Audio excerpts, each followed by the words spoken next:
दोस्तों, आप भी 15,000 की सैलरी में फाइनेंशियल फ्रीडम अचीव कर सकते हैं। इसे कैसे करना है, इसे हम दो दोस्तों की कहानी से समझते हैं। रमेश और सुरेश दो दोस्त हैं।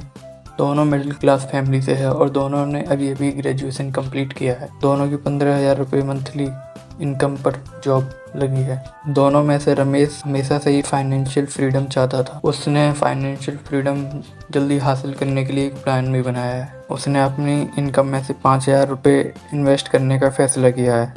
उसने एक स्मॉल कैप इंडेक्स फंड में 5,000 की SIP स्टार्ट कर दी है, वो भी 30 सालों के लिए। और वहीं उसका दोस्त सुरेश, वो भी रमेश की तरह ही नौकरी करता और उसकी मंथली इनकम भी 15,000 ही है, मगर वह खुश मिजाज और बिंदास किस्म का व्यक्ति है। उसे फाइनेंशियल फ्रीडम की कोई चिंता नहीं है, क्योंकि वो सोचता है, सुरेश को लगता है कि फाइनेंशियल फ्रीडम अचीव करना बस एक सपना है जो कि कभी पूरा नहीं होगा। इसलिए वह अपनी सैलरी को सेव न करके अपने शौक की चीजें खरीद लेता है। सुरेश अपनी सारी कमाई अपने दोस्तों के साथ पार्टी करने में और महंगी चीजें खरीदने में खर्च कर देता है। उसे लगता है कि फाइनेंशियल फ्रीडम एक सपना है जो कभी पूरा नहीं हो सकता।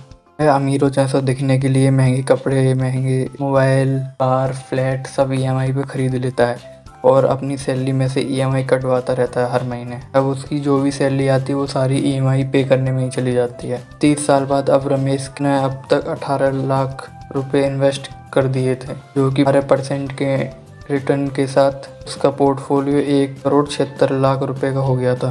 अब उसे काम करने की कोई ज़रूरत नहीं थी। वो अपने हिसाब से ज़िंदगी जी रहा था और उसको लगता था कि उसने फाइनेंशियल फ्रीडम अचीव कर ली है। और वहीं सुरेश अभी भी अपनी वही ज़िंदगी जी रहा था। वह अभी भी अपनी सारी कमाई का पैसा खर्च कर रहा था। उसे अभी भी काम करना पड़ रहा था। सुरेश को अब समझ आ गया था कि फाइनेंशियल फ्रीडम एक सपना नहीं बल्कि रियलिटी है। ये सच में हो सकता है। 5,000 रुपये इन्वेस्ट करके फाइनेंशियल फ्रीडम अचीव कर सकते हैं।